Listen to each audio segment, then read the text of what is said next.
Hello, hello les amis, j'espère que vous allez bien. Bienvenue donc sur la masterclass, masterclass dédiée justement à comment investir sur 2022. Je pense qu'il n'y a pas mieux que Sophie, qui est votre intervenante, entre autres aujourd'hui, pour vous exprimer un tout petit peu ce qu'on doit voir aujourd'hui dans les faits. Et Sophie, donc je te tends la parole naturellement pour que tu puisses présenter un tout petit peu le concept, en tout cas qu'on verra aujourd'hui. Merci beaucoup, Joël. Alors, en effet, masterclass spéciale sur comment investir en immobilier en 2022. Merci pour votre présence, merci pour votre confiance et surtout, on va dire que investir aujourd'hui en 2022, c'est bien sûr différent de ce qui se faisait en 2021 au regard évidemment des nouvelles lois, réglementations qui ont changé au 1er janvier 2022 et qui vont changer également au 1er janvier 2023. On le verra tout à l'heure. Il y a eu un petit report, mais évidemment, Joël, comme tu le sais, en tant qu'investisseur, eh bien, nous voyons loin et nous devons anticiper. Exact. Voilà. Donc, sur cet atelier, alors déjà peut-être un petit rappel, si vous souhaitez bien sûr adhérer aux ateliers suivants et suivre les ateliers, eh bien, je vous invite à vous rapprocher de Joël pour adhérer à l'association que tu as montée du Cercle Immo 3.0 afin évidemment d'avoir des tarifs préférentiels pour ces ateliers et donc nous rejoindre puisque nous allons en monter régulièrement.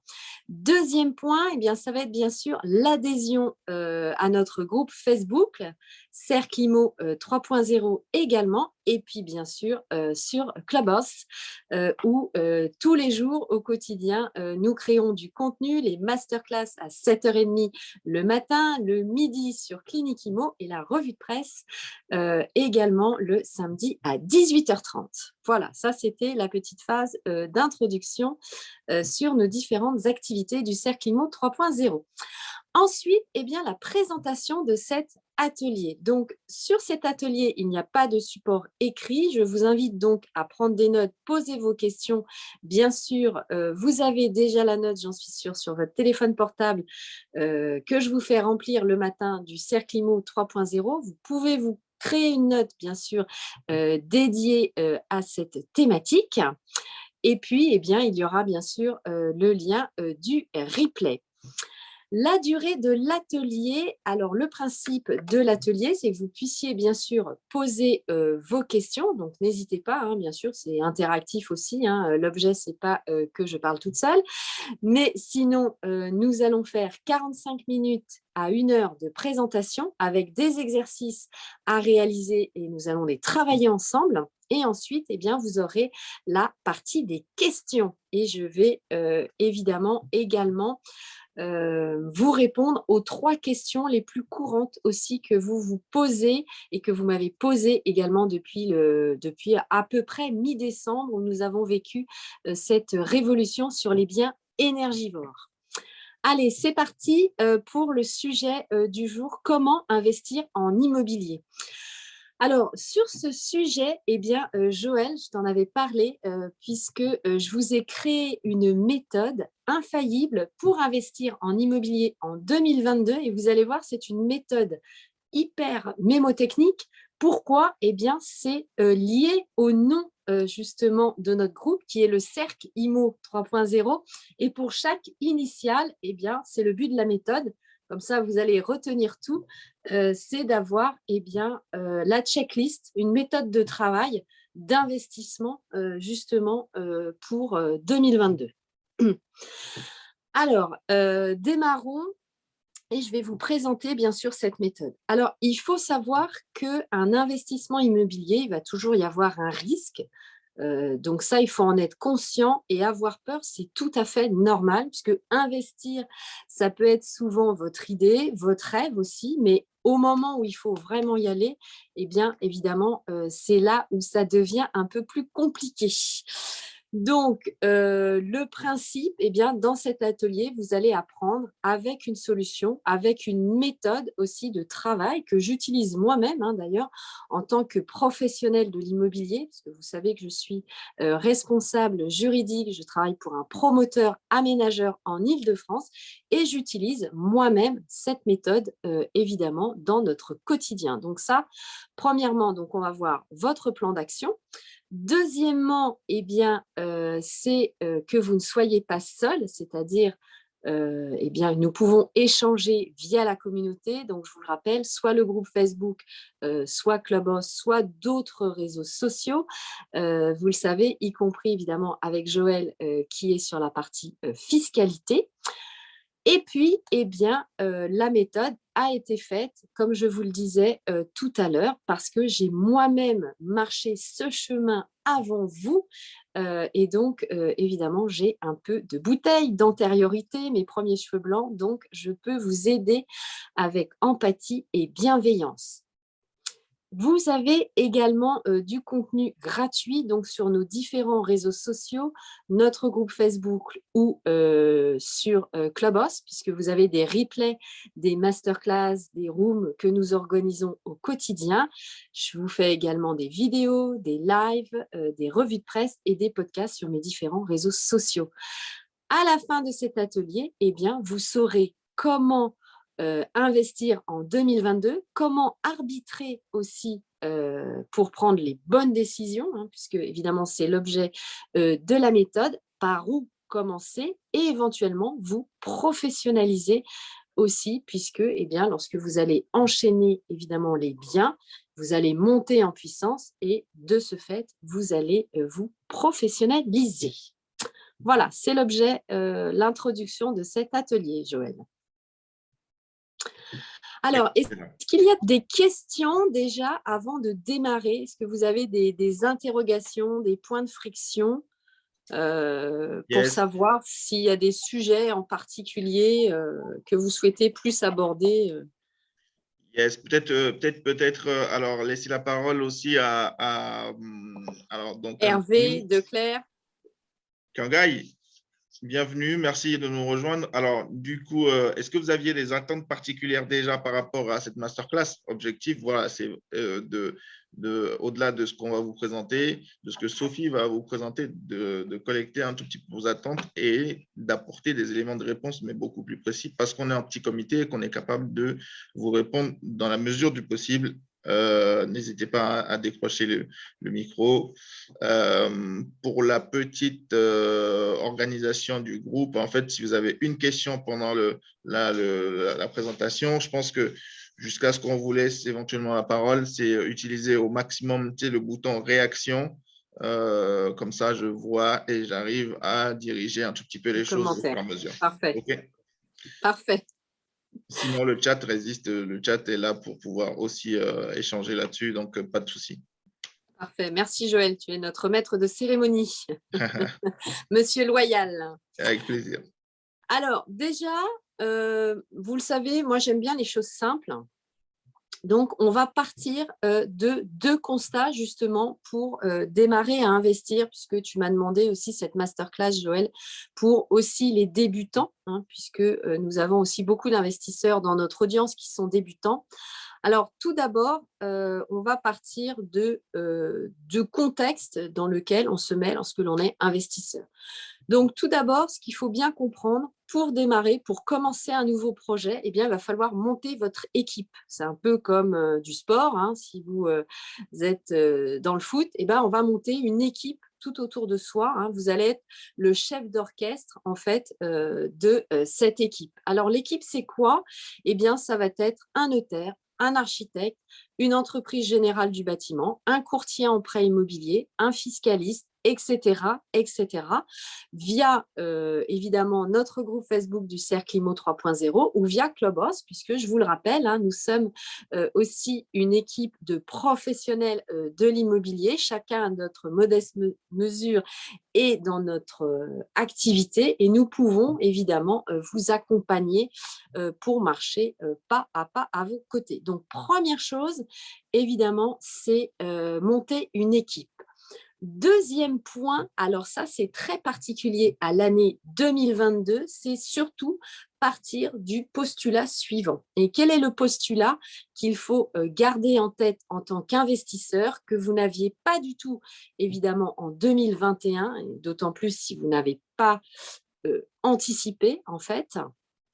Eh bien, c'est surtout que nous avons des lois et des réglementations qui ont évolué justement à partir du 1er janvier 2022, notamment la nouvelle réglementation RE 2020 avec des nouvelles normes constructives, dont notamment la suppression du gaz, l'optimisation de la conception énergétique du bâtiment avec des systèmes énergétiques mis en place, la limitation de la consommation primaire, la limitation de l'impact sur le changement climatique associé à ces consommations, les impacts aussi des composants du bâtiment, c'est-à-dire qu'on va regarder quels matériaux on utilise, et surtout le sentiment d'inconfort en période d'estivale. D'ailleurs, aujourd'hui, vous avez même, par exemple, des fenêtres qui vont réguler la chaleur qui rentre ou pas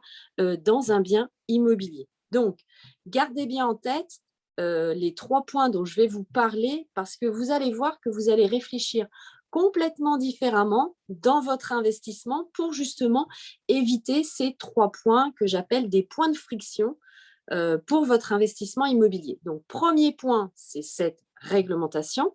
Donc, la RE 2020 qui suit la réglementation thermique 2012 que nous avons connue jusqu'en 2021. Ensuite, deuxième point, c'est la lutte de la loi de l'artificialisation des sols. Alors, c'est quoi cette loi? Eh bien, il faut savoir que les terrains sont rendus inconstructibles aujourd'hui, notamment les terrains agricoles, naturels et forestiers. Ce qui signifie que, évidemment, eh bien, le prix du foncier coûte beaucoup plus cher et donc ça devient rare, donc ça vous augmente évidemment le prix du mètre carré. Troisième point, eh bien, c'est bien sûr la réversibilité des bâtiments. Alors ça, c'est un enjeu majeur pour vous en tant qu'investisseur, notamment si vous souhaitez investir dans l'immobilier d'habitation. Pourquoi? Eh bien parce que réversible, ça veut dire quoi? Ça veut dire que vous allez devoir changer la destination d'un bien immobilier, puisqu'on va le voir dans cette masterclass, un bien immobilier est obsolète avec nos usages au bout de 10 ans. Donc, Sophie, il y avait une question de la part de Hervé, je ne sais pas si… Oui. Alors moi, je ne vois pas les questions, par contre, Joël. Yes, Hervé. Ouais, j'avais une question sur… Oui. Désolé, Sophie. Lorsque tu parlais de la réglementation, c'est bien pour les constructions, les nouvelles constructions? Oui, tout à fait. D'accord, ok. Voilà, c'était juste ça. Merci. Alors, c'est les nouvelles constructions, mais il faut savoir que, évidemment, comme toi, tu es investisseur, tu vas anticiper. Et si ça se fait sur les nouvelles constructions, puisque comme tu le sais, un bien immobilier est considéré énergivore pour l'instant seulement avec la lettre de DPE EFG, mais il faut savoir que l'État va obliger les propriétaires bailleurs à faire des travaux pour que ton diagnostic de performance énergétique soit en lettre A. Ce qui signifie que eh bien, tu vas devoir évidemment cavaler pour pouvoir évidemment rendre un bien énergétique, un bien énergivore, pardon, qui ne consomme quasiment plus d'énergie. Hein. Donc, j'entends bien que c'est une nouvelle réglementation, en effet, tu as raison pour la construction des bâtiments neufs, mais il faut savoir que par ricochet, ça a une incidence en fait pour toi en tant qu'investisseur lorsque tu vas investir dans l'immobilier ancien. Voilà. D'autant plus que cette loi aussi va imposer l'utilisation de nouveaux matériaux, notamment les matériaux biosourcés, puisqu'il faut savoir aussi qu'en France, les lois vont s'imbriquer les unes dans les autres et que du coup, tu as un millefeuille juridique qui est très indigeste d'ailleurs, hein, puisque tu vas avoir par exemple la loi du réemploi sur les matériaux, ça veut dire que tu vas devoir, dans la rénovation d'un bien immobilier ancien, que tes matériaux ils soient démontables, réutilisables pour ton prochain acquéreur. D'accord? Et comme tu as l'obsolescence d'un bien immobilier au bout de 10 ans, bah, ça veut dire que pendant la durée de crédit, tu vas pouvoir être obligé ou pas de changer 2 fois au minimum de destination dans ton bien immobilier. C'est-à-dire qu'un appartement, par exemple, eh bien, tu vas devoir le penser dans la transformation en bureau, par exemple. Hein. Donc, cette loi a une forte implication également dans l'immobilier ancien. Donc, première loi, l'ARE 2020. Deuxième loi, la lutte de l'artificialisation des sols. Et troisième point, la réversibilité, c'est-à-dire que justement, tu dois pouvoir passer un bureau en logement, un logement en bureau assez facilement. Hein. Quand bien même, évidemment, les réglementations ne sont pas du tout les mêmes, évidemment, en immobilier professionnel et en immobilier d'habitation, notamment pour les hauteurs sous plafond, les normes incendie et les normes PMR, personnes à mobilité réduite. Donc, la solution, nous allons la voir évidemment dans cette masterclass, puisque pour toi, en tant qu'investisseur, c'est d'investir notamment sur un bien immobilier où tu vas avoir une hauteur sous plafond de 2,70 m. Si tu n'as pas cette hauteur sous plafond, eh bien clairement, tu auras un bien immobilier qui aura moins de valeur sur le marché de l'immobilier. Voilà Hervé, donc j'espère avoir répondu à ta question. Je suis d'accord que c'est sur les nouvelles normes de construction, mais ça a un impact évidemment pour toi en tant qu'investisseur. Du coup, est-ce qu'on pourra faire un point sur les impacts que ça a sur les 5 prochaines années ou la temporalité des impacts? Alors, la temporalité des impacts, elle est beaucoup plus longue que sur les 5 prochaines années. Pourquoi? Bien, à cause du dérèglement climatique. Donc, tu as la loi climat et résilience qui a été justement écrite par le dérèglement climatique.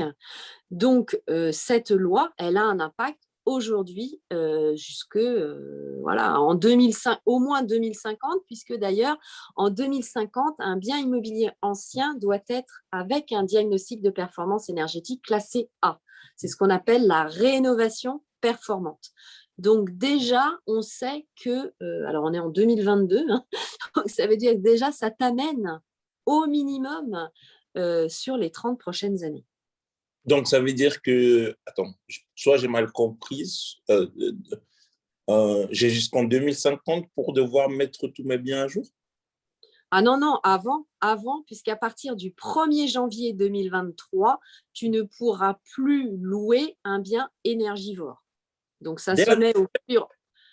Oui, ça se met au fur et à mesure, selon la lettre justement de ton diagnostic de performance énergétique, c'est-à-dire qu'un bien que tu investis aujourd'hui, bah, il faut déjà que tu aies ta hauteur sous plafond de 2,70 m pour le rendre réversible et évidemment bah, que tu sois avec un diagnostic de performance énergétique avec une bonne énergie. Pourquoi? Parce que lorsque tu achètes en copropriété, tu vas avoir des travaux que toi, tu vas pouvoir impacter. Hein, et encore, ça dépend parce que si tu es dans certains immeubles, par exemple, eh ben, tu ne peux pas choisir avec quel matériau tu peux rénover. Tu n'as pas toujours la main, notamment lorsque tu es à côté de monuments historiques, par exemple. Hein.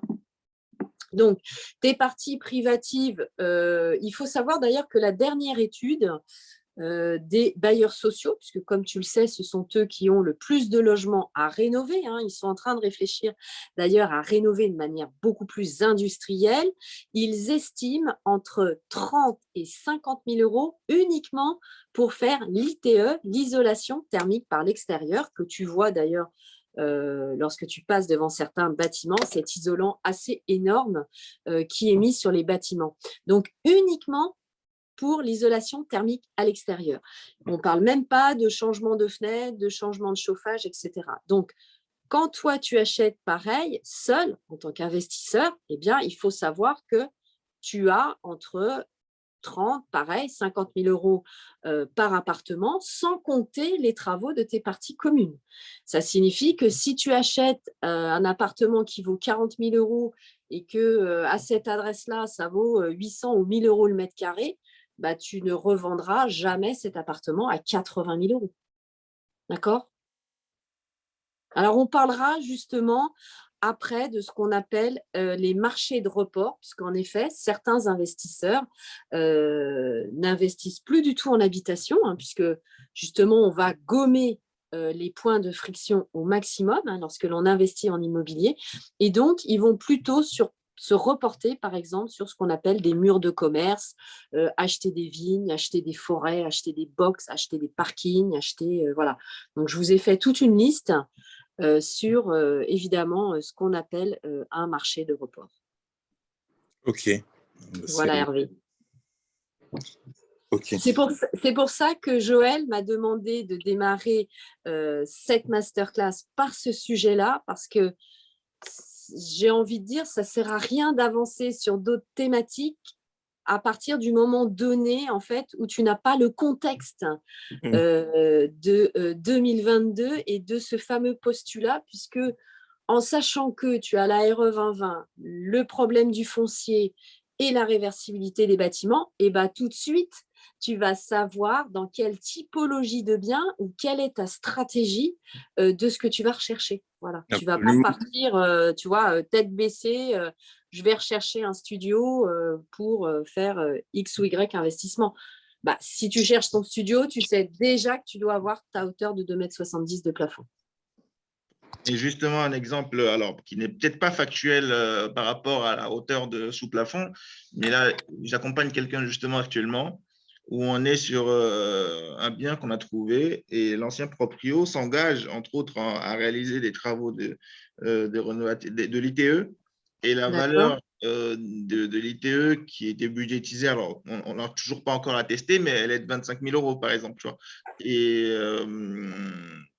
Et pour le bien en lui-même, nous coûtera à peu près, si jamais on le prend, en tout cas, hors frais d'agence inclus, il me semble, à 180 ou un peu moins, 145, quelque chose comme ça.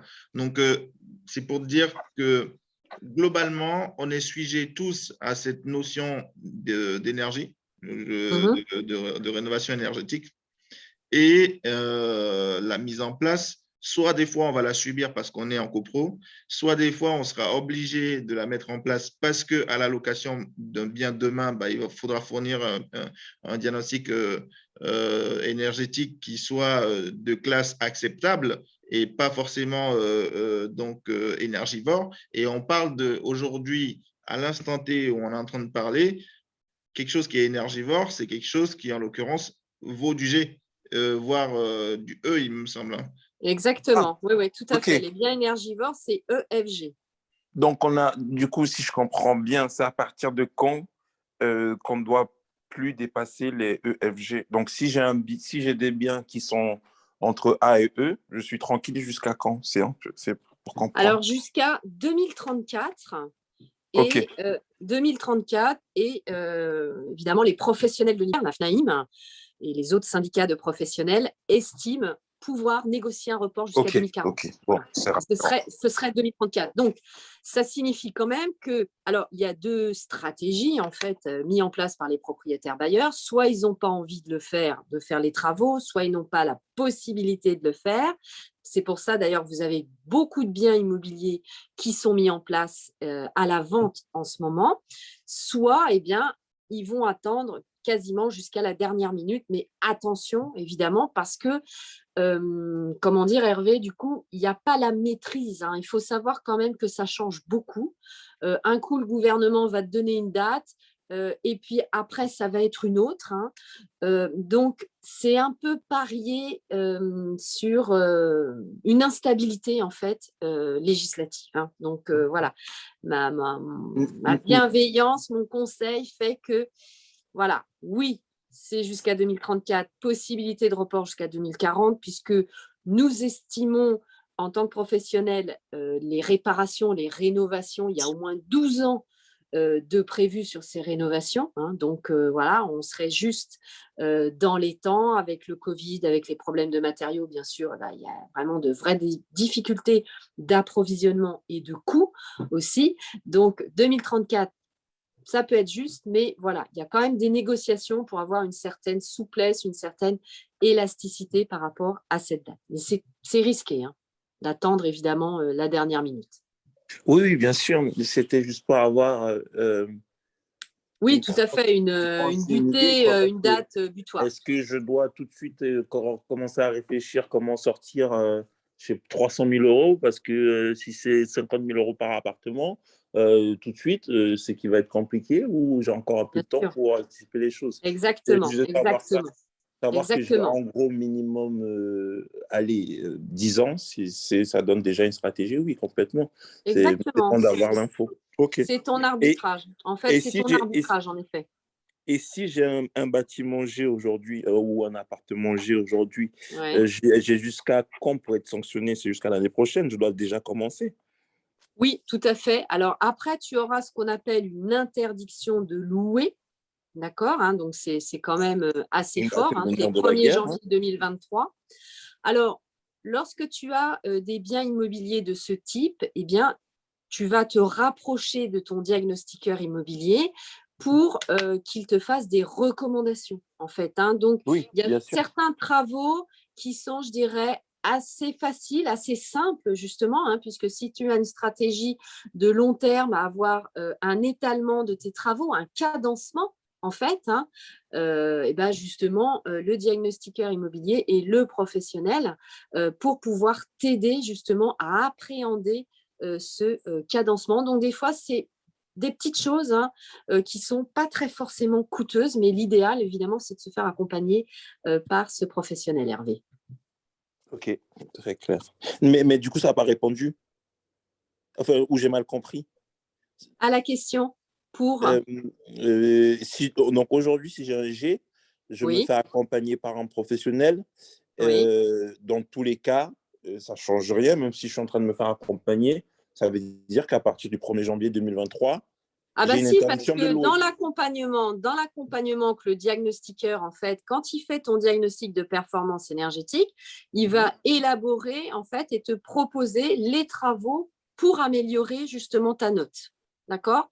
Donc, Ok. l'objet, c'est que tu fais ce diagnostic avec lui. D'accord? Mhm.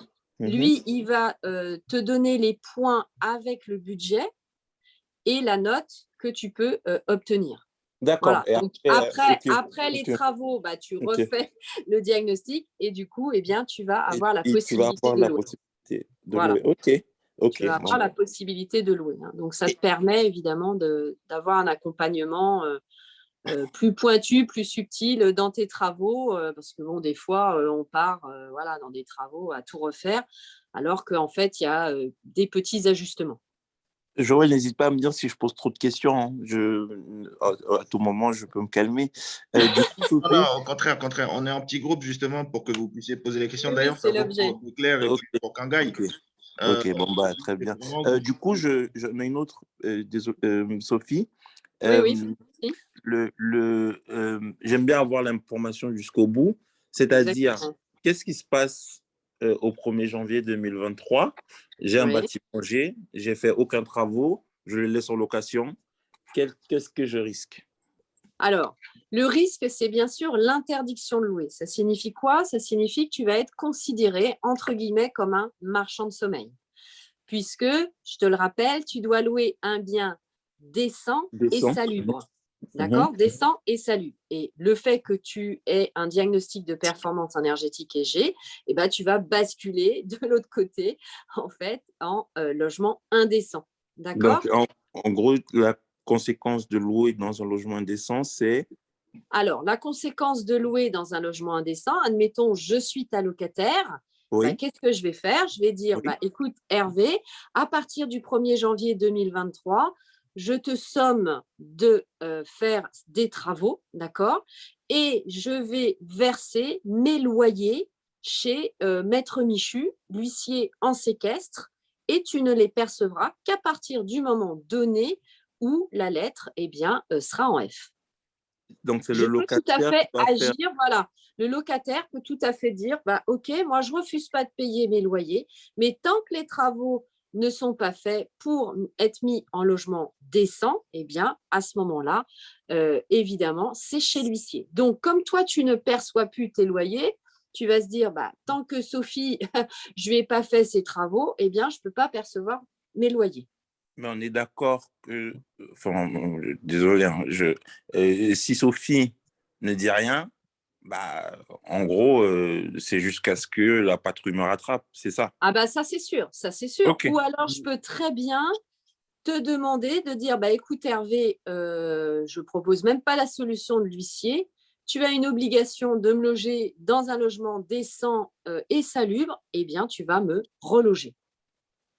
Donc, je peux tout à fait monter une procédure pour t'obliger à me loger dans un logement décent et salubre dans le même quartier, hein, c'est-à-dire que tu vas devoir me loger et payer mon loyer pareil et me reloger après. Donc, tu vas payer tous mes frais de déménagement, tu vas te mettre en conformité pour pas que j'ai évidemment des problèmes de santé, puisque en tant que propriétaire bailleur, je te le rappelle, tu dois avoir une bienveillance envers ton locataire et protéger évidemment ton locataire. ok, très clair. Voilà. Merci beaucoup. Je t'en prie, avec plaisir. Allez, maintenant, j'avance sur la méthode que je souhaite vous proposer pour justement investir de manière infaillible, évidemment, en 2022. Donc, je vous le rappelle, avec évidemment le contexte de la RE 2020, la loi de la lutte de l'artificialisation des sols et la réversibilité des bâtiments.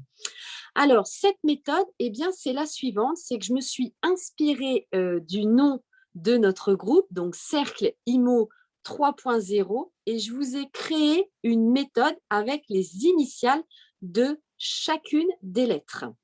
Alors, la première, eh bien, c'est C, donc le C du cercle, eh bien, c'est l'élaboration du coût de votre projet. Donc, on va calculer, notamment, c'est la première chose, bien sûr, c'est le financement. Donc, vous allez calculer votre taux d'endettement. Alors, le taux d'endettement, eh bien, c'est très facile à calculer. On peut même le faire ensemble si vous le souhaitez dès maintenant. Vous allez passer donc en mode calculatrice. Vous savez que le Haut Conseil de la stabilité financière vous permet d'avoir un taux d'endettement à 35%. Donc, qu'est-ce qu'on va faire? Eh bien, on prend vos revenus nets. Donc, admettons que vous touchiez 1 000 €. Vous multipliez par 0,35 et donc, eh bien, ça signifie que vous pouvez avoir un taux d'endettement de 350 €. Donc, tout de suite, dès maintenant, vous allez calculer évidemment votre taux pour savoir sur quel projet vous allez pouvoir évidemment aller. Donc, avec 350 € d'endettement, vous allez aller, par exemple, soit sur plusieurs places de parking, plusieurs caves, un studio, etc. etc. C'est très facile, évidemment, pour calculer en fait votre capacité financière. Deuxième calcul que vous pouvez faire, c'est évidemment calculer ce qu'on appelle votre rentabilité. Vous savez que dans l'investissement immobilier, vous avez le calcul de 3 rentabilités. La première, c'est la rentabilité brute. La deuxième, c'est la rentabilité nette. Et la troisième, c'est ce qu'on appelle la rentabilité double nette. La rentabilité brute, eh bien, vous allez multiplier votre loyer que vous allez percevoir, multiplié par 12 pour avoir l'année et vous divisez par le prix net vendeur. Alors, par exemple, en habitation, sur l'habitation, vous allez être à 4-5% de rentabilité. Un parking, vous allez être entre 7 et 9%. Et des murs de commerce, vous allez être entre 8 et 10% de rentabilité brute. Donc, pareil, tout de suite, avec ce petit calcul, eh bien, si vous êtes dans ces taux de rentabilité, vous allez pouvoir vous positionner ou pas sur le bien immobilier. La rentabilité nette, eh bien, c'est la première année, c'est-à-dire vous allez déduire tous les frais de notaire, etc. Et ce qu'on appelle la rentabilité double nette, c'est avec la fiscalité. Donc, pour la calculer, bien sûr, je vous laisse vous rapprocher de Joël ou d'un expert comptable, évidemment, pour ce calcul, puisque ça va dépendre, en fait, de votre situation propre. Donc, ça, c'était le coût du projet, donc avec le C de cercle. Alors, deuxième lettre, eh bien, de cercle, c'est le E et c'est l'élaboration d'une stratégie. Donc, Hervé, c'était ta question tout à l'heure, justement. Qu'est-ce que je fais quand j'ai un bien immobilier en G? C'est vrai que en tant qu'investisseur, vous allez devoir arbitrer, vous positionner. Et si vous êtes déjà propriétaire, eh bien, tu vas devoir te poser la question, qu'est-ce que je fais? Est-ce que je vends maintenant? Est-ce que je fais appel à un professionnel pour faire mes travaux, etc., etc. Donc, c'est vraiment l'élaboration de votre stratégie d'investissement.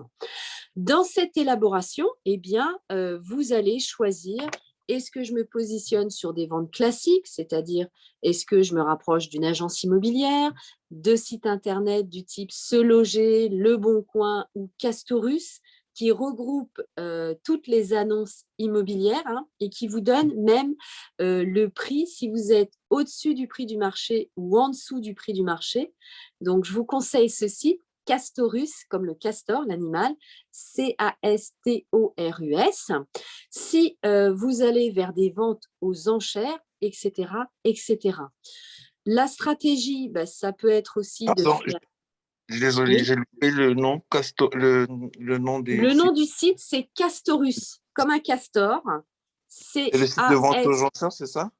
Non, alors ça, ce n'est pas un site de vente aux enchères, c'est un site qui va regrouper la totalité des annonces immobilières. Donc, ça va prendre toutes les annonces de Se Loger, Le Bon Coin, etc., etc. À chaque fois, exactement, merci Joël pour le partage d'écran. Alors, à chaque fois Ouais. qu'une annonce est publiée, eh bien, tu vas l'avoir ici. Et comme tu peux le voir sur la gauche, C'est gratuit? alors oui, ça, ce site est gratuit. C'est excellent. Donc, voilà, donc je vais vous donner donc une petite astuce, c'est-à-dire que Joël, comme tu peux le voir sur la gauche, tu as les chiffres soit en vert, soit en rouge, d'accord? Et donc, eh bien, ça te dit si le bien immobilier donc, qui est juste à côté, par exemple, on va prendre le premier, alors je n'ose pas grossir, voilà, je ne veux pas faire d'erreur. Donc, tu as l'appartement sur Nîmes, de 2 pièces, 39 mètres carrés. Tu vois d'ailleurs l'historique sur ta droite, il était à 124 000 euros. Tu vois, il a été publié le 6 novembre. Donc, tu as l'histoire en fait de l'annonce, d'accord? Donc, le 6 novembre. Et ensuite, il a baissé de prix puisqu'il n'a pas été vendu. Alors, il n'a pas baissé de prix de beaucoup. Et donc, on voit qu'il est en vert. Ça veut dire que, tu vois, il est 3,23% en dessous du prix du marché.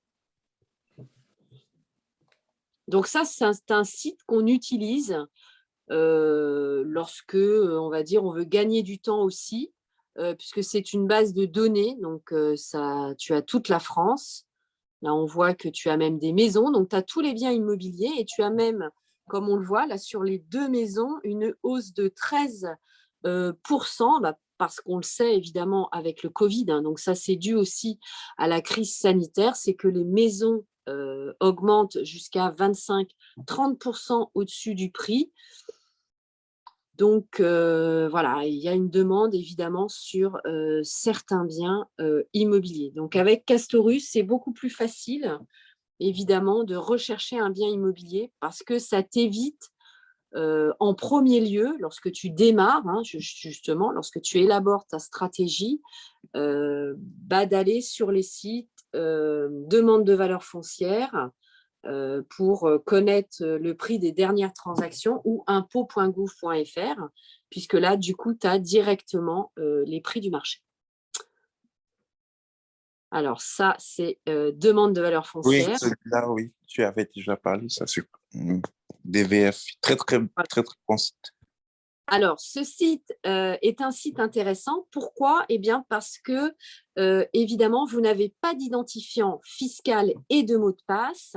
Donc, évidemment, pour nos auditeurs qui nous écoutent de l'étranger, qui souhaitent investir en France, évidemment, ils ne sont pas résidents fiscaux. Donc, demande de valeur foncière est un site, évidemment, gratuit sur les dernières transactions DVF. Il y a juste un truc, Sophie, si je peux me permettre aussi de rentrer dans le détail. Alors, vous savez, quand vous faites vos recherches d'annonces, il y a aussi ce site-là qui est assez intéressant en complément de DVF pour information. Je ne sais pas si tu l'utilises. Moi, je l'utilise en tout cas pour analyser un tout petit peu les choses. Alors, disons qu'elle a plus de sens quand on a l'adresse du logement en question. Pourquoi? En réalité, imaginons que je vais acheter un bien et que le bien en question, eh ben, il apparaît grosso modo à l'adresse alors je vais dire n'importe quoi, 1 rue de Paris à Auxerre. Je ne sais pas si ça existe, hein, mais on va tester. Paris à Auxerre. Voilà, ça existe. Rue de Paris à Auxerre. Eh ben, en fait, grâce à naturellement l'adresse, je cible indirectement, sans passer par DVF, je sais exactement où se situe, dans quelle zone en réalité se situe carrément le bien. La zone du PLU. La zone du PLU, exactement. Et je peux aller directement rechercher naturellement, en fait, le PLU, la partie du PLU concernée sans même aller éplucher tout le PLU comme il faut. Et en fait, je vais même pouvoir obtenir en fait tout ce qui va concerner les analyses cadastrales, les analyses de risques naturels et tout ce qui va avec, hein, tout ce qu'on peut éventuellement obtenir à travers les infos que va nous donner soit l'agent immobilier, soit le notaire, parce que on Exactement, oui. C'est un site plutôt qu'utilisent les notaires, en effet.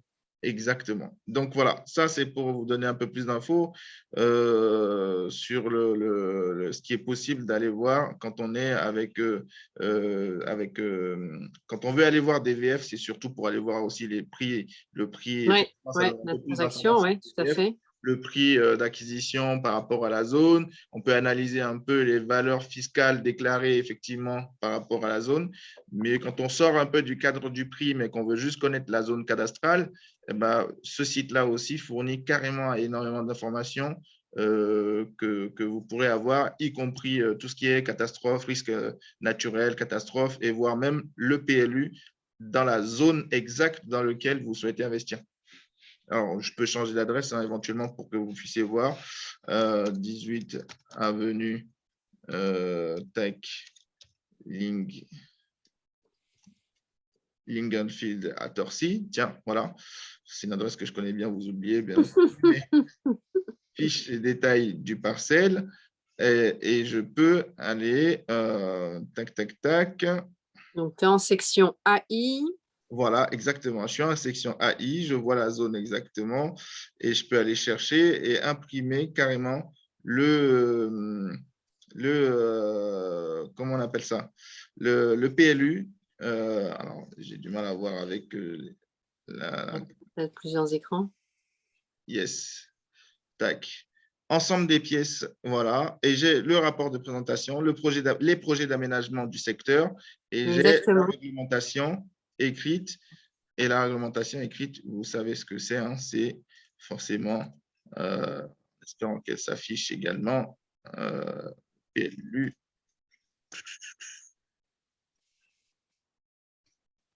Bon, je vous laisserai le regarder, mais c'est carrément intéressant pour vous de chercher. C'est pour vous dire que vous pourrez obtenir directement le PLU et même ce qui est possible de faire s'il y a des travaux dans le truc. Et là, j'ai même l'aménagement, oui, l'OAP, les projets d'aménagement de développement. Oui. Exactement. Très, très bien. Allez, je te laisse continuer. Parfait, merci Joël. Impeccable.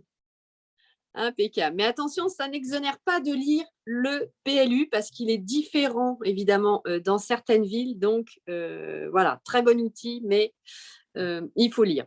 Alors, donc, comme je vous le disais, je reprends sur l'élaboration de votre stratégie. Donc, vous allez vous positionner justement sur, aller vers une vente classique, donc avec l'aide de Castorus, aller vers de l'achat-revente, faire du marchand de biens, de la promotion immobilière, etc. Choisir si vous allez vous positionner sur de l'habitation ou sur le commerce, comme on l'a vu tout à l'heure, pour éviter donc nos points de friction, etc., etc.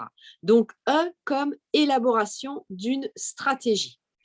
Le R du mot cercle de notre groupe, eh bien, ça va être, évidemment, je ne pouvais pas m'empêcher, réglementation et loi. Alors là, c'est vraiment assez consistant. Donc, n'ayez pas peur. C'est vraiment l'expression que je vous disais la dernière fois. Comment fait-on pour manger un éléphant? Eh bien, morceau, pas morceau, parce que sinon, évidemment, vous allez vite perdre pied et surtout vous décourager. Hein. Donc, l'objet, c'est évidemment d'aller jusqu'au bout de vos projets et ne pas vous décourager. Alors, premier point qui est indispensable, bien sûr, c'est se former pour investir en immobilier. Alors, je vais vous donner des astuces gratuites qui sont d'excellente qualité, notamment le premier site internet, ça s'appelle coursdedroit.net. Coursdedroit.net, c'est l'ensemble du droit français, donc même si vous êtes intéressé par une autre discipline que le droit immobilier, donc vous allez sur coursdedroit.net, onglet immobilier, et vous allez évidemment retrouver tous les cours. Alors, c'est vraiment très théorique, c'est des cours de très bon niveau puisque c'est écrit par des professeurs universitaires émérites et du coup, c'est niveau maîtrise de droit. Hein. Donc, voilà. Donc, vous les prenez dans l'ordre au fur et à mesure et si vous avez des questions, évidemment, n'hésitez pas à me solliciter. Donc, coursdedroit.net, onglet immobilier et vous pouvez avoir évidemment d'autres sujets. Alors Joël, pour chercher, alors peut-être dans ton onglet rechercher, juste derrière à droite, sinon vous tapez dans le carré Google coursdedroit.net immobilier et vous aurez évidemment tous les cours assez facilement. Donc, ça, c'est parfait. Alors, je vous recommande également, alors moi, j'ai envie de vous dire, évidemment, de l'ancienne génération. Donc, j'aime bien imprimer tous les cours et écrire derrière pour me faire des notes. Hein. Donc, l'objet, c'est aussi, vous les imprimez et puis vous pourrez évidemment prendre des notes derrière. Il faut savoir que ces cours sont de date à peu près, pas forcément des dernières années, on va dire. Donc, ce n'est pas évidemment à jour, à date. Et donc, pour ça, eh bien, vous allez aller sur le site de référence, qui est le site Légifrance, évidemment, là où vous avez tous les textes de loi, où vous pourrez d'ailleurs télécharger gratuitement le code civil, le code de l'urbanisme, le droit de la copropriété, etc., etc. Donc, Légifrance, et puis pour avoir les dernières lois. Légifrance. Tu avais tout préparé déjà, Joël, hein, tu connais tout par cœur. Hein. Légifrance, voilà, n'hésitez pas. Alors, Joël, c'est vrai qu'on en avait parlé, mais on fera un atelier où je vais vous lister 35 hyperliens à connaître justement pour investir en immobilier. J'avais promis cet atelier, mais on va évidemment se le programmer parce que du coup, il n'y en a pas beaucoup en fait à connaître et ça, déjà, eh bien, c'est une excellente solution.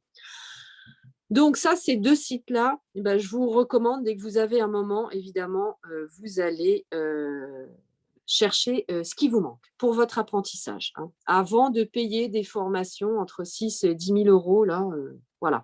Si déjà vous avez lu tous les cours dans coursdedroit.net, section immobilier, déjà, ça sera déjà très bien. Et un troisième site, alors c'est un site que j'ai connu très récemment au salon Bipositive à Lyon, justement sur les matériaux biosourcés, les panneaux voltaïques. Ça s'appelle l'agence Qualité Construction, donc c'est l'AQC. qui vous met en ligne gratuitement des guides, notamment un qui est excellent sur la réversibilité des bâtiments, les panneaux photovoltaïques. Alors, cette agence, c'est une agence de l'État qui va vous donner en fait toutes les problématiques liées notamment à l'utilisation d'un matériau. Par exemple, le montage de panneaux voltaïques, la réversibilité des bâtiments, l'utilisation de la terre crue, etc. etc. hein. Donc, excellent site, évidemment. Et ça, c'est pareil, vous avez des guides gratuits. Et ça va vous aider, notamment, Hervé, eh bien, si tu souhaites faire des travaux de rénovation. Donc, R comme réglementation, évidemment. Le C, le deuxième C de cercle, eh bien, ça va être le choix de votre structure et votre fiscalité. Comment investir en immobilier? Est-ce que j'investis en nom propre, c'est-à-dire personne physique, soit au nom de Joël, par exemple, soit au nom de Hervé, soit au nom de Claire, etc. Ou alors, est-ce que vous allez évidemment monter une société, ça peut être société civile immobilière, société anonyme, etc., etc. Est-ce que j'investis seul? Est-ce que j'investis à plusieurs? Est-ce que je monte une foncière? Est-ce que je fais du marchand de biens? Etc., etc. Donc, le deuxième C, c'est le choix de votre structure. Le L de cercle, évidemment, c'est la localisation. Et ça, Joël, c'est notre atelier du samedi 12 mars, puisque tu me l'as demandé. Le premier, c'est comment. Le deuxième, c'est où investir en immobilier en 2022. Donc, le L, c'est bien sûr, c'est la règle d'or. Hein, vous la connaissez en immobilier, c'est l'emplacement, l'emplacement, l'emplacement. Mais aussi et surtout, j'ai envie de vous dire, est-ce que l'on doit investir proche de son domicile, loin de son domicile, c'est-à-dire à plus de 2 heures de son domicile, ou carrément à l'étranger, hein. Donc ça, c'est évidemment, c'est dans votre stratégie aussi, bien sûr, hein, vous allez me dire, mais c'est surtout important pour savoir aussi le temps que vous allez dédier, l'argent aussi, hein, puisque si vous faites des déplacements, ça va être plus compliqué, et la gestion aussi de votre bien immobilier, parce qu'évidemment, si vous avez un locataire à 2 heures de chez vous et que vous devez évidemment y aller en catastrophe parce que pour X ou Y raison, il a besoin de vous, forcément, vous n'allez pas pouvoir gérer. Donc, elle, comme localisation. Le dernier E de cercle, eh bien, c'est souvent une question d'ailleurs que vous me posez, c'est pour ça que je l'ai mis évidemment, c'est enchaîner. À quel moment je dois acquérir mon deuxième bien immobilier ou pas, hein? Donc, c'est votre élasticité, en fait, c'est la chaîne du temps. Comment j'enchaîne, hein? Donc, c'est déjà bien, quand je cherche un bien immobilier, je vais jusqu'au bout, hein. Donc, il y a tout le process, évidemment, de la recherche, des travaux, de la mise en location. Voilà, donc on va jusqu'au bout. Après, mon locataire est en place, je perçois mes premiers loyers. Hein. Alors, bien sûr, en temps masqué, je peux commencer déjà à rechercher mon deuxième bien, mais c'est à quel moment, justement, je vais investir. Si j'ai des problèmes déjà dans le premier bien et que je gère seul, je vais attendre un peu, évidemment, avant d'acheter le deuxième, ou je vais regarder ma problématique. J'ai peut-être fait un mauvais choix et donc, évidemment, je ne vais pas réinvestir parce que j'ai cette problématique-là. Voilà, donc c'est le dernier E, c'est enchaîner ou pas. Alors, je me suis amusée, Joël, à aller jusqu'au bout, en fait, de notre nom, puisque, évidemment, à IMO, j'ai aussi mis un moyen mémotechnique d'investissement pour les 4 lettres de IMO. Alors, IMO, bien sûr, ça correspond à immobilier, hein. Pourquoi investir en immobilier? Eh bien, c'est la valeur refuge par excellence et ça va être votre investissement sur l'avenir, l'investissement pour vos enfants, évidemment, si vous avez des enfants, ou une transmission aussi à un membre de votre famille. Donc, le I comme immobilier et investissement, c'est la valeur refuge. aussi par excellence, hein. On l'a vu avec le Covid, il y a eu une explosion évidemment des transactions. On a passé les 1 200 000 transactions. Pourquoi? Eh ben, parce que évidemment, ça rassure les gens d'avoir de la pierre, hein, parce qu'on peut investir dans des crypto-monnaies, c'est la grande mode, dans des NFT, mais tout ça, ça ne se touche pas, hein, et ça remplacera évidemment jamais l'immobilier, puisque par définition, il nous faut tout simplement un toit sur la tête. Le premier M, alors ça, c'est un petit clin d'œil à nos coachs qui sont évidemment sur Clubhouse avec nous. Je ne suis pas trop, évidemment, mais j'ai pensé à eux, je me suis dit, je sais que vous aimez bien ce terme, c'est le mindset, hein. Donc, vous savez, moi, je ne suis pas trop, évidemment, dans cette tendance, hein, c'est un mot que je n'utilise pas, mais je sais que vous, vous l'utilisez, c'est le mindset, c'est surtout, on va dire, un état d'esprit, hein, c'est pour rappeler aussi que vous allez être porteur de projet, que c'est un investissement qui a un risque, et donc, eh bien, vous allez porter aussi votre locataire, c'est aussi pour vous rappeler que vous devez avoir une gestion en bon père de famille, qui est un terme juridique qui n'est plus usité puisque la loi a transformé en raisonnable, hein, mais c'est ça aussi, c'est vous allez porter votre projet. S'il y a des fuites, s'il y a un dégât des eaux, s'il y a un problème, eh bien, il n'y a que vous, évidemment, pour le résoudre, hein. Si vous n'êtes pas là, eh bien, s'il n'y a pas de pilote dans l'avion, évidemment, ça va être en désuétude, hein. Donc ça, il faut en avoir conscience, c'est une vraie responsabilité. Donc, allez, je vous ai fait un petit clin d'œil sur le terme de mindset. Le deuxième M, eh bien, c'est la maturité. La maturité, eh bien, c'est comment élaborer un projet. Prenez le temps de l'élaboration de votre projet, de votre stratégie. Ne vous précipitez pas. J'ai vu beaucoup de personnes se précipiter à la fin du confinement. Ça a été catastrophique, hein. Donc, le M, c'est la maturité. Je fais mes visites, je parle de mon projet, j'échange avec mon banquier, avec mon notaire, avec des professionnels. Je mature le projet, je m'approprie en fait cet investissement. C'est ce qui va faire la pérennité. Le O de IMO, de Cercle IMO, eh bien évidemment, c'est l'organisation. Il y a une méthode, hein, là je viens de vous donner une méthode qui est exclusive au Cercle IMO 3.0, puisque vous l'avez compris, c'est une nouvelle méthode. J'ai mis d'ailleurs plusieurs semaines à la créer, justement à la rendre mature pour vous aider à mieux investir sur 2022. Donc O, c'est l'organisation. Là, vous avez tous les points avec le cercle. Je vais vous rappeler la méthode, évidemment, en résumé, pour vous, justement, organiser à investir en immobilier. Le 3.0, eh bien, qu'est-ce que ça veut dire investir en 3.0? Ça veut dire que 70%, dans 70% de votre temps va être dédié, en fait, à investir avec un seul outil. Je vais vous le montrer, c'est votre portable, votre téléphone portable. Vous allez pouvoir trouver, comme Joël vous l'a montré d'ailleurs avec les différents sites, la quasi-totalité des renseignements. Les 30% restants, ça va être quoi? Ça va être la visite du bien immobilier qui va se dérouler en plusieurs temps, c'est-à-dire eh bien, vous allez faire la visite tout seul comme un grand ou comme une grande, d'accord? C'est ce qu'on appelle la première visite. La deuxième, c'est ce qu'on appelle la contre-visite, c'est-à-dire vous allez la visiter avec un professionnel de l'immobilier, votre entreprise générale du bâtiment, votre architecte, votre couvreur, votre plombier, etc., ou pas, hein. Si vous avez de l'expérience, eh bien, vous allez savoir, allez hop, du premier coup, comment faire. Et la troisième, bien sûr, ça, c'est un conseil aussi que je vous donne, c'est ce qu'on appelle la visite de délivrance du bien. C'est quoi la visite de délivrance du bien? C'est une demi-heure avant de signer votre acte authentique chez le notaire, c'est-à-dire, évidemment, avant d'être propriétaire, eh bien, vous allez visiter le bien. Parce que, eh bien, pendant 3 mois, vous ne savez pas s'il y a eu un dégât des eaux, s'il y a eu un incendie, etc., etc. Si le propriétaire est parti, un squat, un incendie, un dégât des eaux, vous ne pouvez pas le deviner, hein. Donc ça, c'est, évidemment, je vous le recommande. Souvent, on évite cette visite et ça, c'est une grave erreur.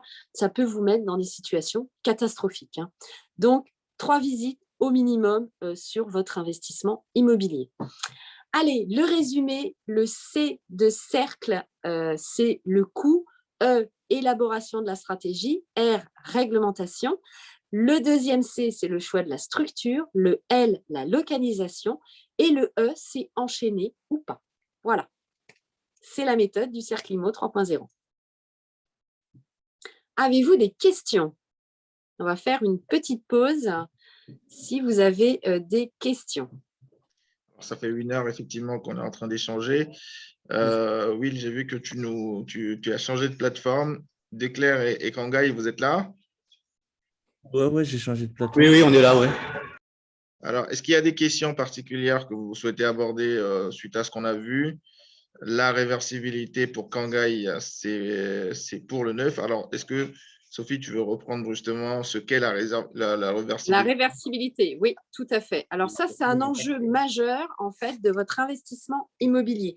C'est ce qui va donner de la valeur, ce qu'on appelle vénale intrinsèque à votre bien immobilier. C'est-à-dire, en fait, Joël, tu vas avoir un appartement et d'ailleurs, c'est la méthode utilisée par les tribunaux et les impôts notamment. C'est ce qu'on appelle la méthode de la comparaison. Donc, on va comparer un appartement par rapport à un autre appartement. Et la réversibilité, en effet, ce sont pour les nouvelles constructions.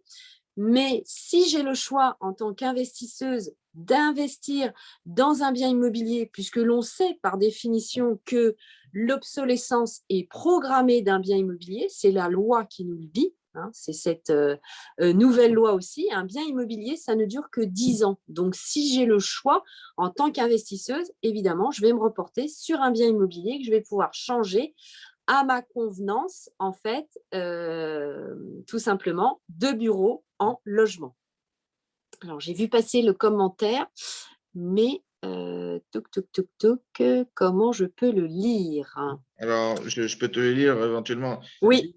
J'ai une maison dans un quartier pavillonnaire, interdit de construire des commerces et bureaux. La réversibilité ne sert à rien? Alors, il faut savoir que la réversibilité d'un bâtiment, les lois vont évoluer par rapport à ça, puisque l'objet aujourd'hui, et justement, Joël, tu parlais avec ton site Géoportail, que tu avais précisément la zone du bien immobilier, mais toutes ces zones, elles vont bouger justement. Donc, les plans locaux d'urbanisme vont bouger. Donc, une zone, en effet, qui est pavillonnaire aujourd'hui, va être modifiée dans les prochaines années. Donc, en effet, ce pavillon, il doit pouvoir être réversible en bureau ou en commerce, puisque ça va devenir une généralité.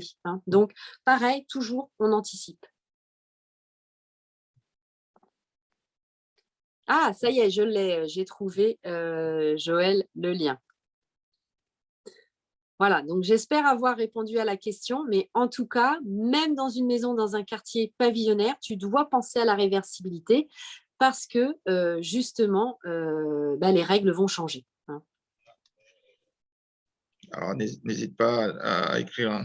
Quand s'applique Alors, quand s'applique la réversibilité dans l'immobilier neuf, alors elle a été prorogée puisque elle devait s'appliquer au 1er janvier 2022 et donc du coup, elle s'applique au 1er janvier 2023 dans l'habitation et ensuite dans les autres biens immobiliers. Donc, 1er janvier 2023 pour l'habitation. Ça a été prorogé, parce qu'en effet, d'abord, il faut savoir que très peu de professionnels aujourd'hui travaillent sur cette réversibilité des bâtiments. Moi, j'y travaille depuis plusieurs années, vous le savez, y compris d'ailleurs sur les matériaux biosourcés, parce que ce sujet, évidemment, pour moi, est essentiel et pertinent en tant que professionnel, puisque en plus, je travaille dans la conception des nouveaux bâtiments. Et donc, évidemment, par définition, c'est intéressant. Alors, ça fera un surcoût de combien dans la construction d'une maison neuve avec une hauteur de plafond de 2,70 m? Alors, cette réversibilité des bâtiments, en fait, qu'est-ce qui se passe? C'est que, alors, je n'ai pas réalisé de podcast encore sur ce sujet-là, en fait, cette réversibilité va coûter moins cher que la construction actuelle. Pourquoi? Parce que dans cette réversibilité, Kwang, tu vas calculer la démontabilité de tous les équipements et de tous les matériaux, puisque je te le rappelle, avec la réversibilité des bâtiments sont couplées les lois du réemploi des matériaux et de l'économie circulaire. Donc, tu vas utiliser ce qu'on appelle la démarche du coût global pour ton bâtiment. Donc, ça va te coûter en fait moins cher dans la construction. Hein. C'est évidemment à l'encontre de ce qu'on peut penser parce que d'abord, de nouveaux métiers aussi vont se créer pour calculer ce coût. C'est normal puisqu'à partir du moment donné où ton bâtiment, puisque la durée de vie d'un bâtiment, je vous le rappelle qu'avec la RE 2020, eh bien, l'analyse du cycle de vie dynamique d'un bâtiment, c'est 50 ans.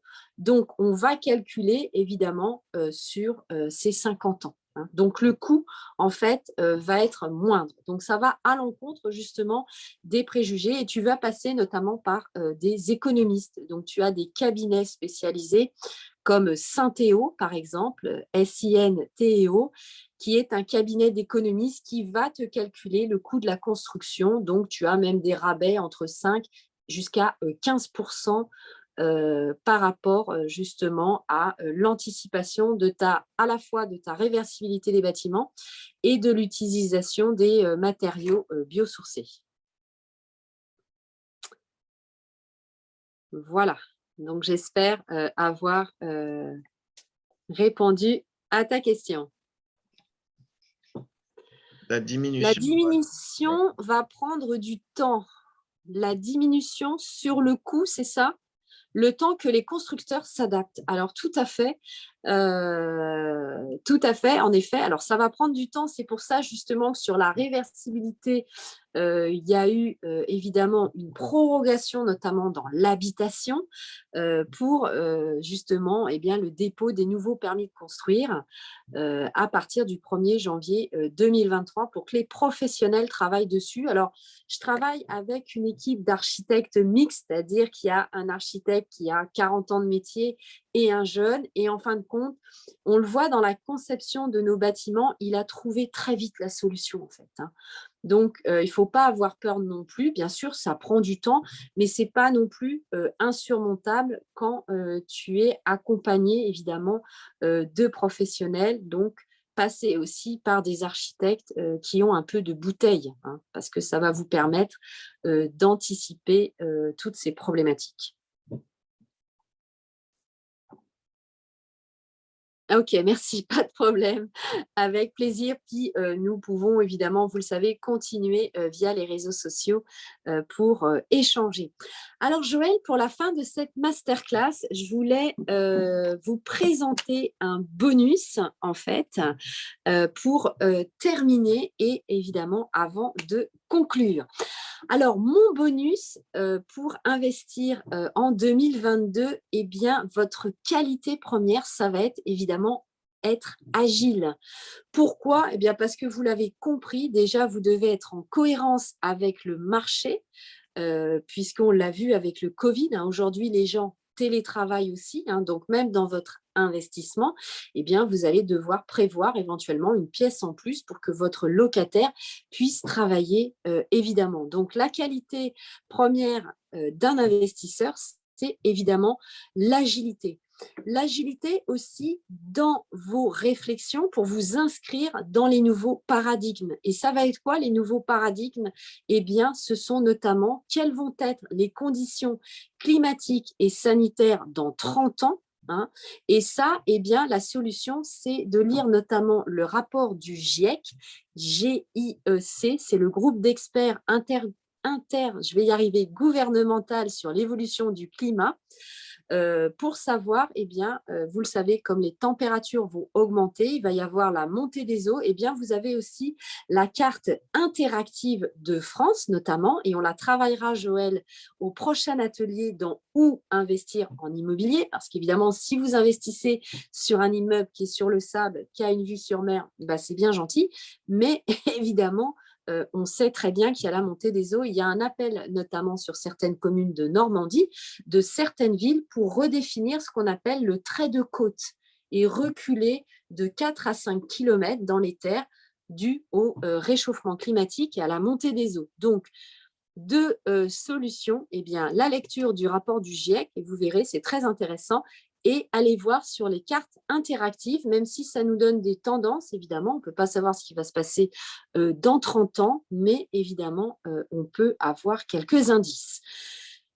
Ensuite, eh bien, les nouveaux paradigmes, ça va être pour vous, en tant qu'investisseur, comment vous allez rénover un bien immobilier face aux problématiques de chaleur et d'augmentation de température. Évidemment, investir dans des biens immobiliers avec des balcons, des terrasses, puisque ça, on le voit, c'est une forte demande sociétale. Quelles seront les pratiques dans 25 ans? Comment va évoluer un quartier?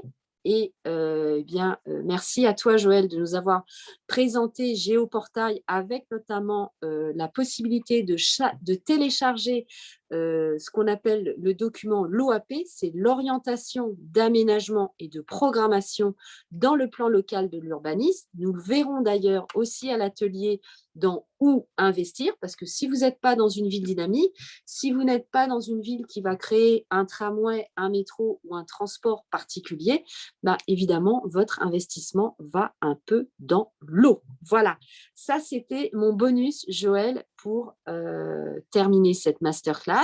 Donc, en tant qu'investisseur, vous l'avez compris, vous devez raisonner surtout en termes de polyvalence de lieux pour permettre à votre investissement d'être plus agile par rapport à votre locataire. Aujourd'hui, c'est un logement, demain, c'est un bureau, après-demain, ce sera un commerce. C'est ça qui va donner évidemment la valeur à votre bien immobilier. On ne réfléchit plus en bien unique, mais on va réfléchir avec un bien qui va évoluer évidemment au fil de l'eau, évoluer donc pour trouver de nouveaux dispositifs techniques, spatiaux, pour permettre évidemment la meilleure utilisation du bâtiment pendant plusieurs décennies avec un potentiel changement de destination. Ça signifie aussi que vous allez avoir dans les règlements de copropriété un règlement évolutif, puisque la loi Macron,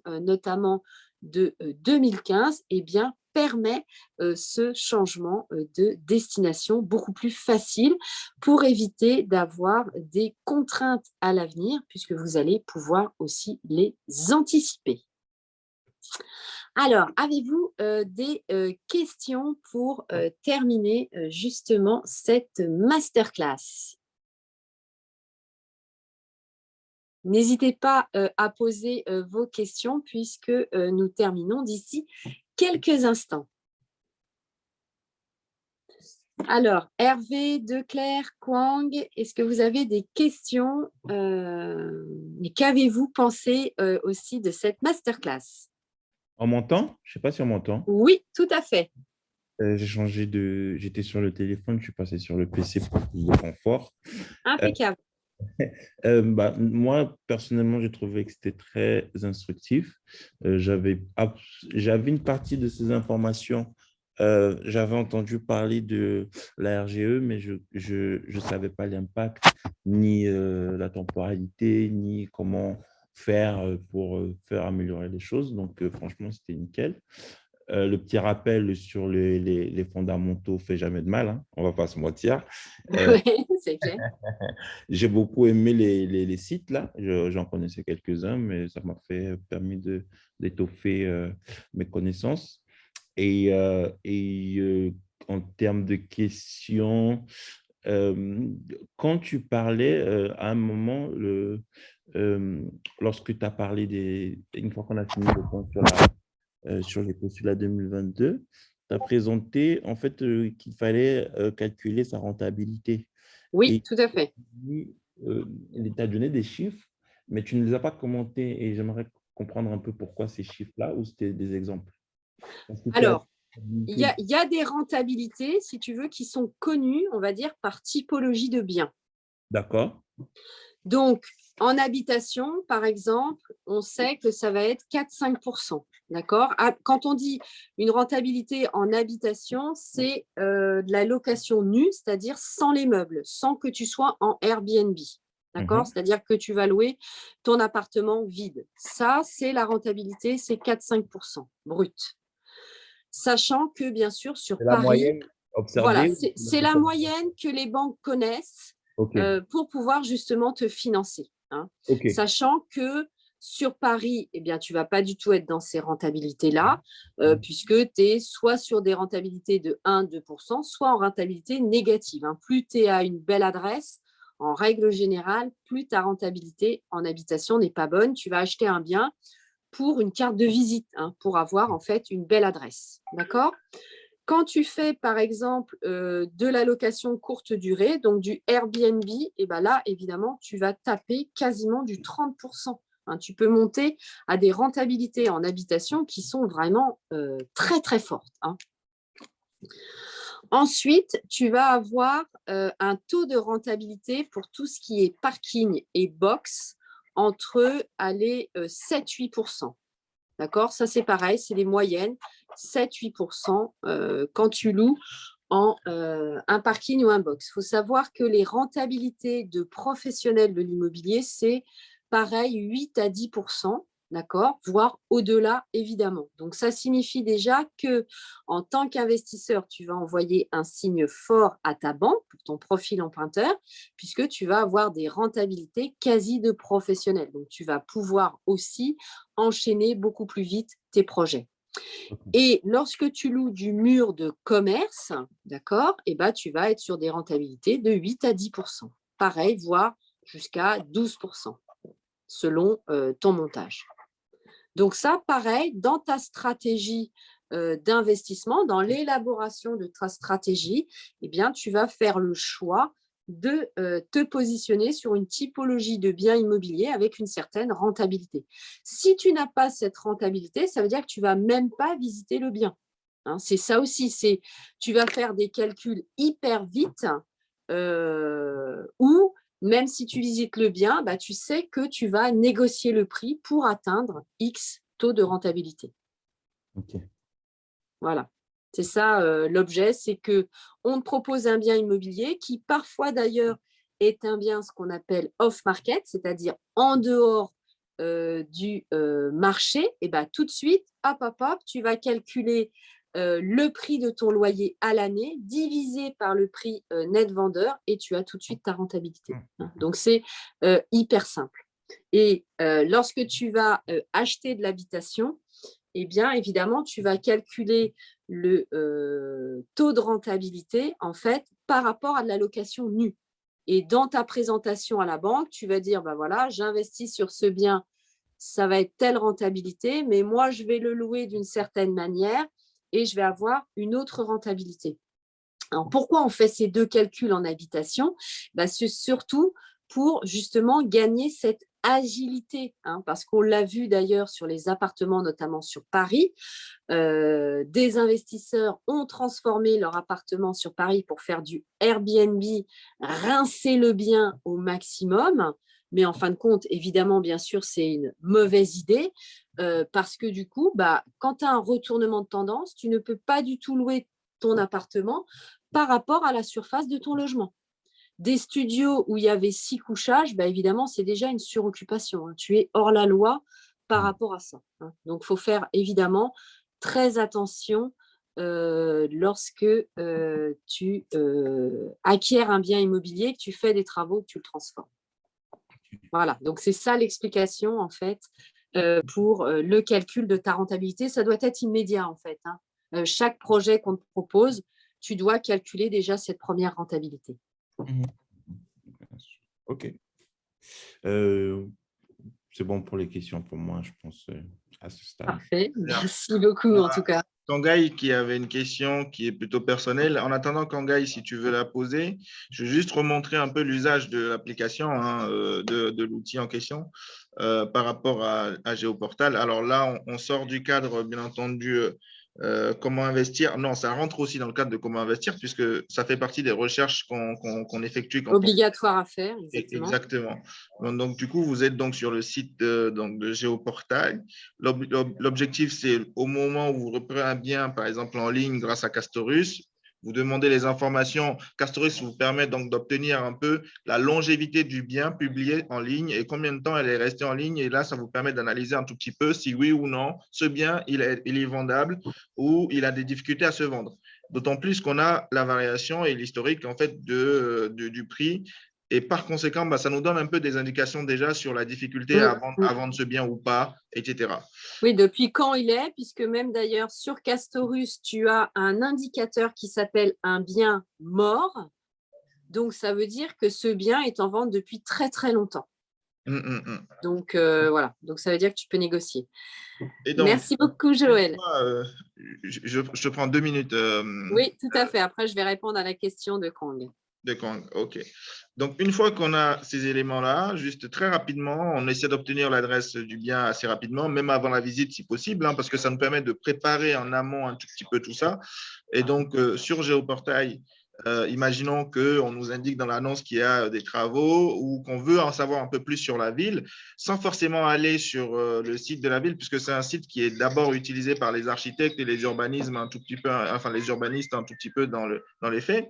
Donc, Géoportail, on rentre l'adresse.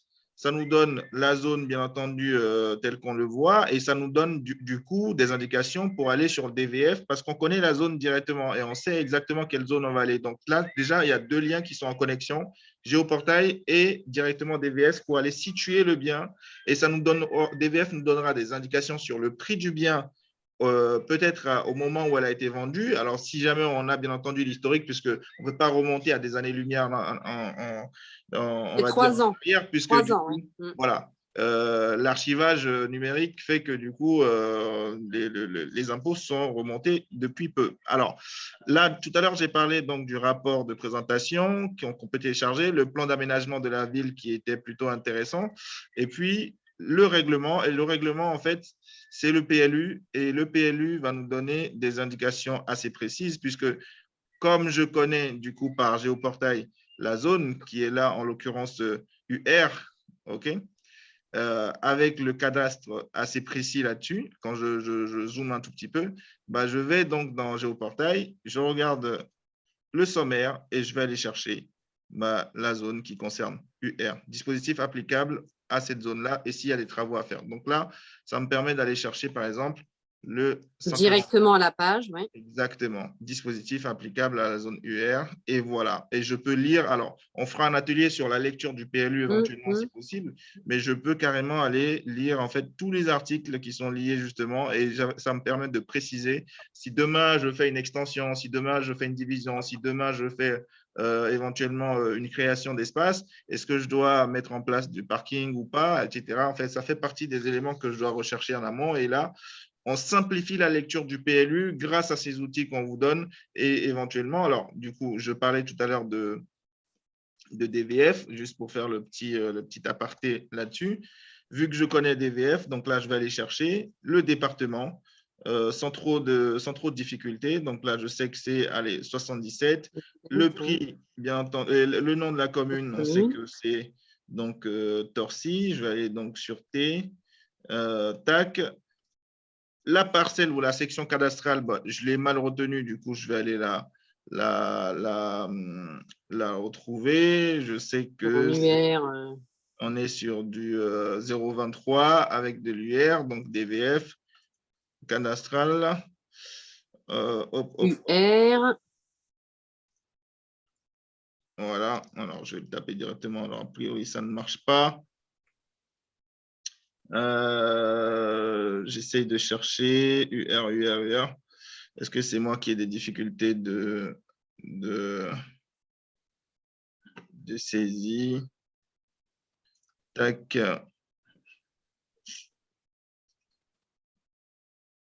Voilà, je vois bien que je suis en UR. Donc là, Géoportail, là, va me donner. Je n'arrive pas à descendre, mais en tout cas, en l'occurrence, j'espère que c'est mon navigateur qui me fait défaut. Mais normalement, vous devez avoir donc les zones concernées ici, UR, ou sinon, sur la carte directement, vous allez Il faut sélectionner. aller sur cadastre.gouv à l'adresse et tu vas avoir la section cadastrale parce que ce n'est pas la même que le PLU en fait. C'est pour ça. Exactement. Exactement. Donc, il faut faire un petit aller-retour sur… voilà. Voilà. Alors là, je tombe bien sur l'avenue Ligny En Field. bleu, Là, voilà, qui est en bleu, ce en sont les l'occurrence. dernières transactions. Exactement. Donc, Et là, ça me permet tu de peux les cliquer retrouver. directement et tu vas les avoir. Tac. Et là, Voilà, sur la droite. vu que je suis au 22, par exemple, tout à l'heure, j'ai recherché sur 22 avenue Ligny Field. Dans le même bâtiment, il y a éventuellement des éléments qui ont été vendus. Alors, tout à l'heure, j'ai vu 22, je ne sais plus où est-ce que je l'ai vu. Tac, tac, tac, tac, tac. 12, 65, 8, 10, etc. Alors, juste pour vous donner quelques indications, ça vous donne un peu des indications sur le prix. Alors, là aussi, c'est vraiment des outils qui aident à avoir un peu plus de perception sur le prix. Alors, remettre les choses dans leur contexte, dans le temps déjà, et ensuite, éventuellement, par rapport au positionnement. On parlait tout à l'heure de localisation, c'est aussi… d'un étage à un autre, le prix et la vue peut faire Bien sûr, bien sûr. totalement. Mais ça nous donne une tendance. Que l'adresse, Voilà. quoi. Ça nous donne une tendance. Exactement, exactement. Dernier point à regarder, dont on parle peu, c'est bien sûr s'il y a un arrêté de péril à l'adresse. Oui, alors ça, on l'a aussi C'est avec hyper important. Mm-mm. Savoir s'il y a un arrêté de péril à l'adresse. Alors, je vais juste répondre à la dernière question, et puis après, on va clôturer Yes. évidemment cette masterclass. Alors, la question, c'est: je voudrais faire construire un petit immeuble de 3 ou 4 appartements. Puis-je m'adresser à un constructeur de maisons individuelles? Comment identifier un constructeur sérieux? Alors, j'ai envie de dire évidemment, Kwang, que lorsque tu as un constructeur de maisons individuelles, ça va être un spécialiste de la maison individuelle. Donc non, bien sûr, l'objet, c'est de trouver un constructeur qui a l'habitude évidemment de construire des petits immeubles. Ce sont souvent des professions qui sont complètement différentes. Et comment identifier un constructeur sérieux? Notamment par le bouche à oreille. Et puis, le repérage aussi dans le quartier, si tu as d'autres immeubles qui se construisent. Et puis, prendre tes références aussi, notamment de la société sur société.com, par exemple, pour connaître l'antériorité de la société, le nombre de salariés et sa situation financière, évidemment. Hein. Voilà.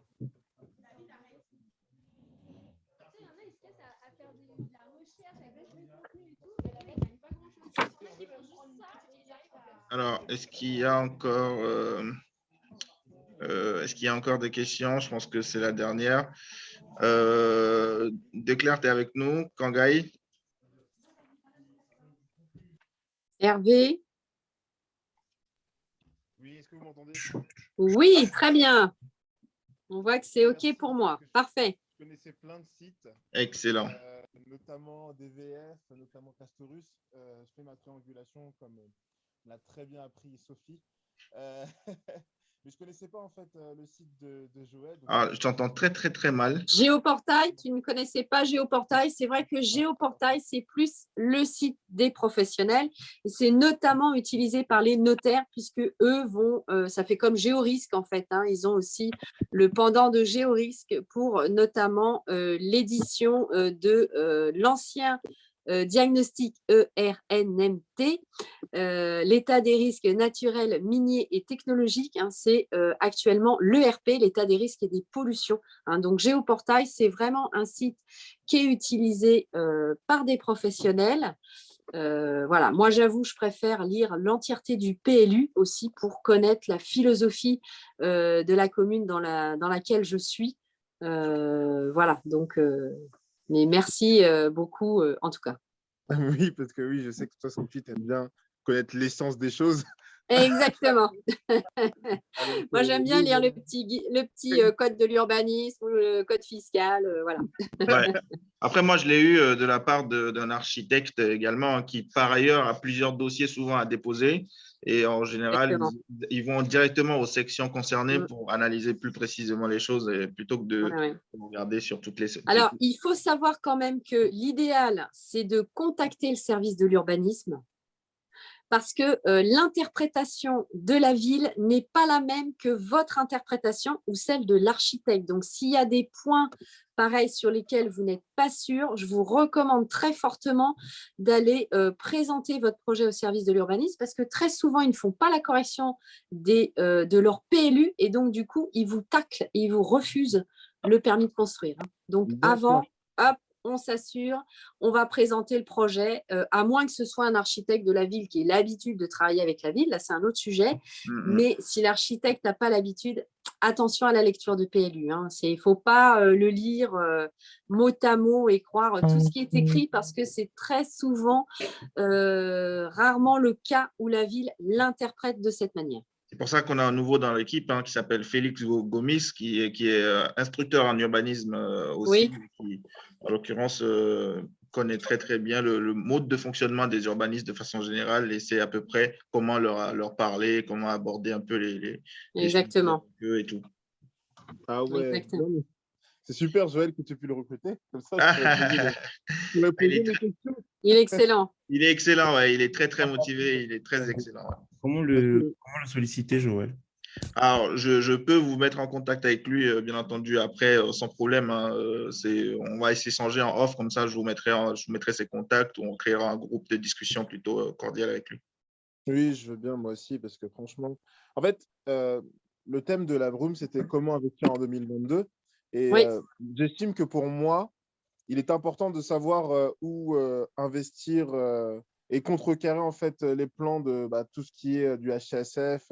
Parce qu'en fait, on ne peut plus investir comme avant. Du coup, il faut trouver les choses, des biens, que ce soit on va dire les biens qui ne sont pas en fait dans la norme pour pouvoir justement continuer à investir, mais être gagnant en fait sur certains points.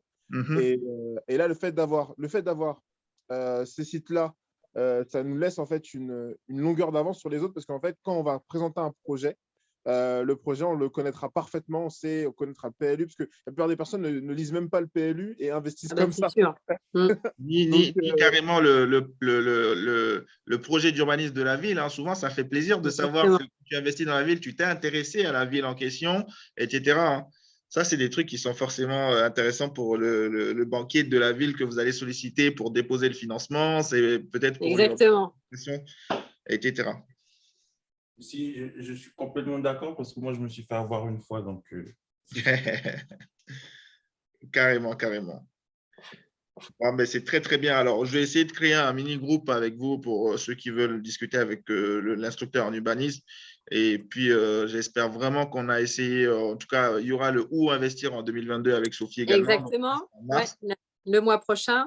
C'est ça. Et donc, le mois prochain, le Où investir. Exactement, oui.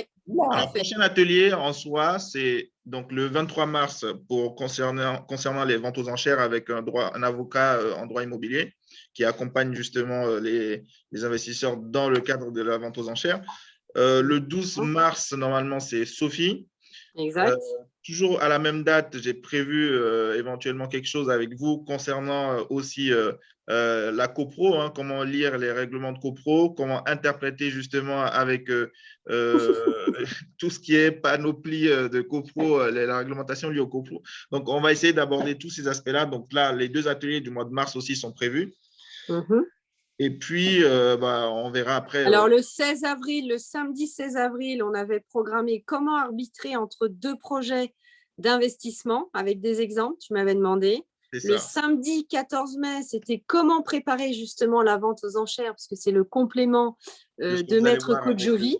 Exactement, puisque moi, je vais m'occuper de toute la partie en amont. Le samedi 11 juin, on parlera justement de comment se former en immobilier pour investir. Et le samedi 9 juillet, c'est où investir en immobilier et c'est le bilan du premier semestre. Yes. Voilà, c'est le programme jusqu'à cet été. C'est aussi loin que ça où investir en immobilier? Non, mais il y en a pas un après? Non, il y en a un, mais en mars, là. Ah, okay, exactement, le samedi 12 mars, où investir en immobilier. C'est-à-dire que je vous fais un samedi par mois de 18h à 19h30 et je garde le rythme évidemment de toutes les masterclass que je vous fais le matin, que je vais d'ailleurs programmer Et puis, de la revue de presse avec Florian, 3 semaines par mois, le samedi de 18h30 à 19h30. Voilà, je garde le rythme. Le 12 mars, hein, c'est ça, hein? Oui, samedi 12 ouais. mars. Ok, on va s'enregistrer. Super. Exactement. bien. Donc, je vous reparlerai bien sûr de la méthode, hein, dont je vous ai parlé évidemment aujourd'hui, hein, puisque l'objet, c'est qu'on puisse travailler ensemble, évidemment, la méthode que j'ai créée pour vous, justement, à chaque atelier pour que vous puissiez vous l'approprier surtout. Hein. Yes. Bon, de toute façon, le replay, je vais le mettre en ligne sur Ah YouTube. oui, merci En Joël. privé. Oui. Il sera en privé, vous aurez le lien. Bien entendu, c'est des liens privés, hein, vous gardez pour vous, puisque vous aviez investi pour pouvoir l'avoir. Donc, objectivement, le but, c'est que vous puissiez en utiliser comme vous le souhaitez. Normalement, toutes les masterclass seront enregistrées, bien entendu, et puis on verra comment on pourra le communiquer de façon générale. Mais vous aurez tous le lien, de toute façon, dès qu'il sera publié sur YouTube, mais en privé. Parfait.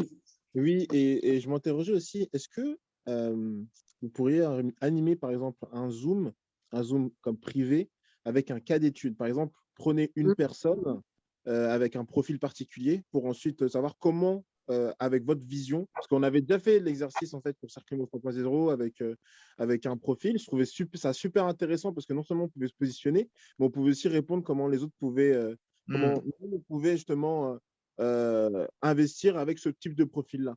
Et je trouvais que c'était plutôt... on pourra le voir, si tu le souhaites, dans l'atelier qu'on a prévu, éventuellement, sur se positionner sur 2 ou 3 projets, puisque ça va dépendre aussi, évidemment, de ta situation et du montage, comment tu montes le projet.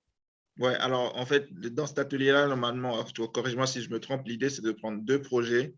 Oui, tout à fait. Et ensuite, si vous voulez vous projeter avec ce projet-là, donc on va apporter la petite valeur particulière qui est la vôtre au projet en question. Et après, Exactement. et alors, du coup, ça me fait penser à une chose. Donc, Claire, bonne réflexion. On va peut-être penser à le faire sous différents angles. Hein. Donc, avec toi, Sophie, éventuellement avec quelqu'un d'autre aussi pour voir un peu comment. Alors, moi, je pourrais l'animer, d'autres personnes pourront l'animer aussi. Ça donnera aussi une vision beaucoup plus. Perception, oui. Exactement différente. Et puis, voilà un peu comment les choses pourront se faire sur 2022. Ça, c'est très bien, ça. C'est vrai que je n'avais pas pensé effectivement à ce cas de figure. Plutôt particulier. Bon, après, tout dépend du bon vouloir de chacun de partager ses infos. Si vous n'en avez pas grand-chose à faire, c'est avec plaisir pour qu'on puisse échanger là-dessus. Et surtout, ça permet de donner un exemple précis. Hein. C'est vrai que sur Clubhouse, on l'avait déjà fait. Ouais. Parfait, très bien, c'est noté. C'est dans nos tablettes. Je trouverais ça super intéressant parce que on avait la vision de plusieurs investisseurs et c'est ça vraiment qui est très, très intéressant. Parce qu'avoir la vision de tout le monde pour pouvoir, on va dire, se projeter sur chacune des visions, parce qu'il y en a qui veulent faire du patrimonial, d'autres qui veulent faire que du cash flow, d'autres qui veulent voir beaucoup plus grand. C'est super intéressant d'avoir une vision d'ensemble, vu que c'est vraiment une intelligence collective. Et, voilà. Exact. C'est très, très bien. C'est une bonne idée. Ouais. Effectivement, on va essayer de reprendre ça. Impeccable. Merci à vous. Merci beaucoup. En tout cas, merci d'avoir suivi cet atelier. Merci d'avoir participé, d'être fidèle à notre groupe du Cercle Imo 3.0. Merci beaucoup, Joël, pour cet accueil et cette animation. Et puis, je vous souhaite à tous une très belle soirée. Et puis, on se retrouve évidemment très prochainement sur les réseaux sociaux et samedi 12 mars pour Où investir en immobilier en 2022. Portez-vous bien, bon investissement et puis très belle soirée. Ciao, ciao. Vous recevrez le lien de toute façon dès que possible, donc demain normalement ou plus tard. OK? Parfait, pas de souci. Merci beaucoup. Ciao, ciao, bye. Ciao.